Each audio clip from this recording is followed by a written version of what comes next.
Bismillahirrahmanirrahim, assalamu alaikum. Mohamed Kassim raconte qu'il a vu ce rêve le 19 mars 2017. J'ai vu dans ce rêve que le président des États-Unis était allé rendre visite en Israël.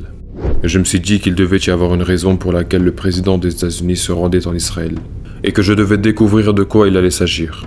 J'ai mis un costume et je suis allé en Israël dans une sorte d'avion. Le président des États-Unis et le premier ministre israélien étaient réunis dans un bâtiment à l'occasion de leur rencontre. Je me suis dit qu'il fallait que j'y entre, et si Allah le voulait, personne ne me reconnaîtrait. J'ai invoqué le nom d'Allah et je suis entré. Personne ne m'a arrêté, car ils pensaient que j'étais là pour faire partie de la réunion, et que j'étais un agent sous couverture d'une agence de renseignement. Il y avait une grande salle dans le bâtiment, et beaucoup de gens y étaient présents. Je gardais un œil sur le président des États-Unis et le premier ministre israélien.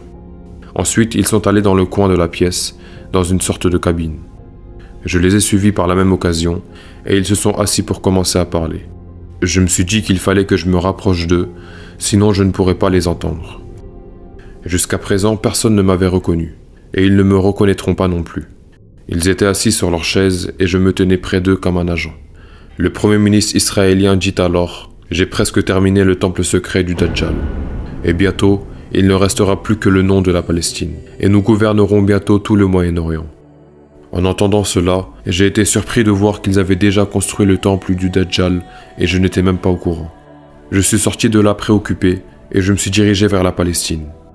J'ai vu que l'armée israélienne allait démolir les maisons en Palestine et que les petits-enfants palestiniens couraient avec leur mère.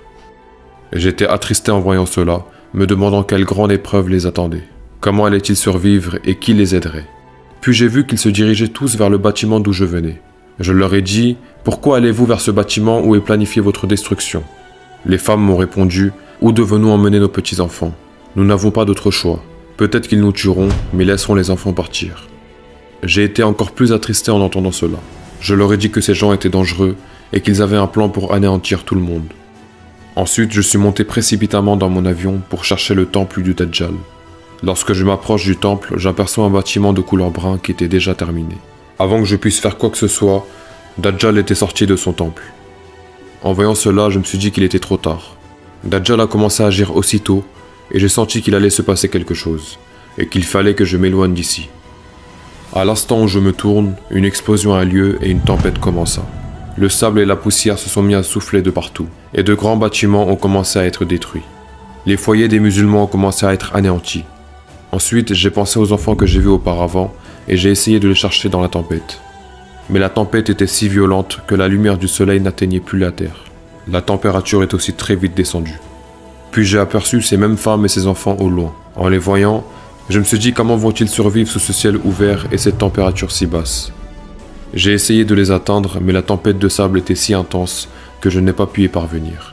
Et j'ai déploré sur mon impuissance. Je me suis dit, hélas, je ne pourrai rien faire pour ces enfants.